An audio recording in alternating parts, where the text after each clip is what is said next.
It's hard, especially with this new album coming out, because I think we've always just like been pulled in many different directions. Like, obviously, that it's emo in terms of like it's super emotional anyway, because I'm an emotional person. Obviously, I can't not write emotional songs. Everything I write seems to be like completely like depressing. Um, but then dressed up in a happy way. You know what I mean? I think it's that someone actually put it into a really good like a synopsis the other day. Was like a hot milk show. You feel depressed, but you feel happy about it. Do you know what I mean? So it's kind of like we're all united in sadness, but we're kind of just like, well, fuck it, we're here now. Let's just like have a party kind of thing. But I don't know. In terms of genre, like on this new record, there's a lot of EDM influence because I love house and I love dance music and I love drum and bass. So they've kind of elevated the band to have like a bit more of an influence towards like dance music. So I guess fuck knows, it's just hot milk.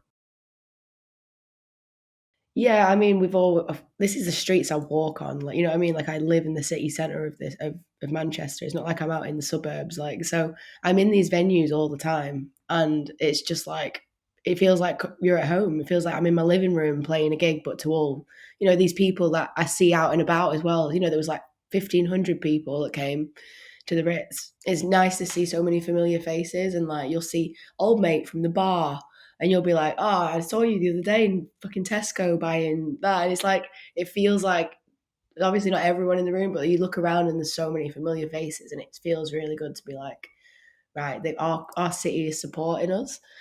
And obviously, Manchester's got such a rich musical heritage, and it just feels like we're going to become part of that, and it's kind of like a nice feeling. And I always think that with anyone in a hot milk show, I always think like these are my people because they understand what I'm saying, and the reason they've come is because they understand me. You know what I mean? Because they wouldn't have come if they didn't understand the music and didn't understand what I was trying to do. So it kind of makes me feel like validated to a degree. Although I will say I don't think I've ever been more sadder than whilst I've started this band, ironically. But yeah, it's nice. It's a good feeling. It kind of like was a bit of a parental kind of pressure situation that me and James have found ourselves under quite a lot, especially towards the beginning of this band. Is as like it was never really like something that they wanted for us, and they've not been super supportive, our parents. And I think throughout our whole kind of teenage years, it was always felt like we were just being rebellious by wanting to be musicians, and it was always that like I guess we always felt like a disappointment. And especially for me, from my perspective, I don't want to go into it too much because he watches and reads everything, my dad, and I do feel bad, but he wasn't the best like dad. You know what I mean? So I feel like that was more my a song to kind of put those feelings out into the world so that I could probably like start to try and heal my relationship with him. Um, and it's not by saying he's an awful person or anything. I just think that like we clashed a lot, and I'm very mouthy and very opinionated, and I don't think he'd ever met a woman like that. Never mind his own daughter. So it was a very difficult, very difficult teenage years, and even now I clash with him now. You know what I mean? I get chucked out of the house for saying stuff. Um, but it's kind of like that feeling of like, you've pushed me to kind of be living on the edge of life. Like, if you don't want me here in this home and not like, accept me for being who I am in this home, then I'm going to have to go and find myself, in the underworld or in these places that aren't necessarily like positive or safe all the time. It's like, where else do you go kind of thing if you want to kind of be yourself and experiment with life, like, and your parents won't allow you to do that in their home, then you have to go elsewhere and become, yeah. Oh, I still like playing I Just Wanna Know What Happens When I'm Dead. I just really like the guitar parts on that. I still really enjoy just it's one of those songs that and I always play it right because there's some songs I fuck up a lot, but that song, I always play it right, and when we get to that song in the set, I'm almost like, "Oh, I can enjoy this song because I know that I can play it like the back of my hand," you know what I mean? So, yeah, I like the sing-along parts in that from the crowd, like, can really hear them. I don't know, I just think we got that one down to a T, and I think we all enjoy that song. And I like looking at my mates on stage, and we really like lock in with each other. And I don't know, it's one of those songs where everything just kind of works. A lot of bands for me that were big at the time were like Green Day was a huge one. But then when a lot of my friends kind of went discovered Fall Out Boy and bands like that and Paramore, I went backwards. So I went to a lot of like Bay Area punk rock, I guess. And so, you know, like Op Ivy, ended up like listening to bands like The Replacements and The Ramones, and then I went on to like The Clash, and I don't know, I feel like I found a lot of myself in punk music. Um, and it kind of inspired me to go and want to do like a politics degree. Like I ended up doing a politics degree and a master's in politics and international relations because I remember being in a queue for a gig at like a punk show, and all these people were like talking about politics, and I really wanted to like contribute, but I didn't feel like I could in a way that was like like meaningful or useful, and that really frustrated me because I don't like not knowing. So I just went and did a politics degree because I was like, I want to understand what I'm talking about, and so I can contribute into those conversations in a decent way.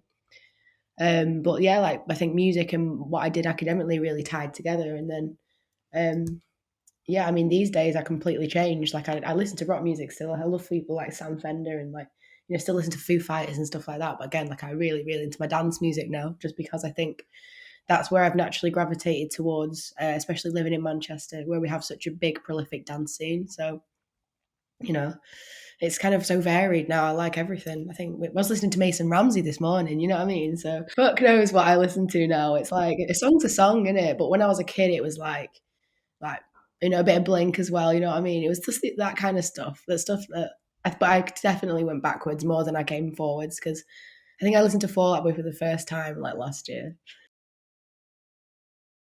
I mean, I love stuff like Bicep. I love like Fortet, um, Fred again. Stuff like that. I like Skrillex. Fuck it. You know what I mean? Stuff that's just like. I mean, I really also a big artist I love at the moment is NF. He just released a new song. It's weird. Like, there's definitely. I'm not gonna. I don't really go on record saying this, or shall I? You know what? Fuck it. The US is an awful place. Like, it's got its highlights. Don't get me wrong. I like New York. I like the big cities where you can get something to eat that's not fucking burgers. But if you're going across the fucking city, the states and stuff, it's barren. It's bleak. People are scary. There's fucking guns and shit.